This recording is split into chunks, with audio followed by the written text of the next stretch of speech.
2014 model Tata just. இந்த வந்து பார்த்தீங்கன்னா வண்டியில் கீர் விலகு, வண்டி மூவ் ஆகலன்னு சொல்லி கூப்பிட்டாங்க. பிரேக் டவுன் அட்டன் பண்ணோம்.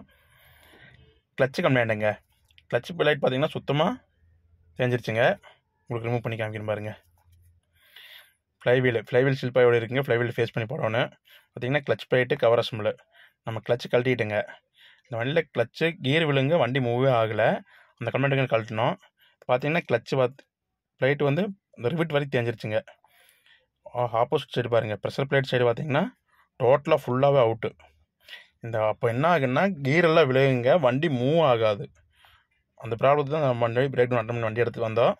செக் பண்ணி பார்க்கும்போது கிளச் பிளேட் பார்த்தீங்கன்னா சுத்தமாக டோட்டலாக அவுட் ஆயிடுச்சுங்க. இந்த மாதிரி கம்ப்ளைண்ட் ஆகிறதுக்கு என்ன ப்ராப்ளம்னு கேட்டிங்கன்னா, சில பேர் என்ன பண்ணுவாங்கன்னா டாப் அண்ட் டாப் போட்டு கிளச்சில் அப்படியே கால் வச்சுட்டே ஓட்டுவாங்க.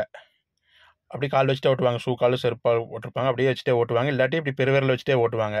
அந்த மாதிரி நம்ம வண்டி ஓட்டும்போது ரன்னிங்கில் பிளேட்டு தேஞ்சிட்டே தான் இருக்குங்க. ப்ரெஷர் பிளேட் சைடு ஃபுல்லாக தேஞ்சிட்டே தான் இருக்குங்க. அப்படி ஃபுல்லாக தேயும் போது ரிவிட் வரைக்கும் ஃபுல்லாக தேஞ்சிருங்க. இப்படி தேஞ்சுதுன்னா கம்பல்சரி ரன்னிங்கில் போய் இன்ஜின் ரேஸ் ஆகும், வண்டி ஸ்பீடு கிடைக்காதுங்க. இன்ஜின் மட்டும் நல்லா ரேஸ் ஆகுங்க, பிக்கப் இருக்காது, மைலேஜ் ட்ராப் ஆகும். அந்த மாதிரி கம்ப்ளைண்ட்லாம் வரும். நம்ம கிளச்சிலேருந்து கால் எடுத்து எக்ஸ்ட்ரா இருக்கும்போது இன்ஜின் பார்த்திங்கன்னா நல்லா ரேஸ் ஆகும், வண்டி மூவ் ஆகாதுங்க, புல்லிங் நல்லா இருக்காது. அது காரணம் கேட்டிங்கன்னா கிளச் இந்த மாதிரி தேயிரம் கட்டித்தானுங்க. நம்ம கிளச்சு வந்து நம்ம டாப் அண்ட் டாப் பண்ணதுக்கப்புறம் கால் எடுத்து சைடில் வச்சுக்கோணுங்க. இல்லாமல் இருந்தால் இந்த மாதிரி கம்ப்ளைண்ட் ஆகிட்டே தான் இருக்கும். அது எந்த வண்டி புது வண்டியாக இருந்தாலும் அப்படித்தானுங்க. நம்ம போட்டு அதேமாதிரி கரெக்டாக கால் எடுத்து வச்சிட்டோம்னா கம்ப்ளைண்ட் வராது. இல்லாமல் இருந்தால் கண்டிப்பாக கம்ப்ளைண்ட் வந்துட்டே தான் இருக்குது. பார்த்திங்கன்னா release bearing, clutch plate cover assemble release bearing change பண்ணிடலாங்க. ஃப்ளைவீல் ஃபேஸ் பண்ணி போடணும்.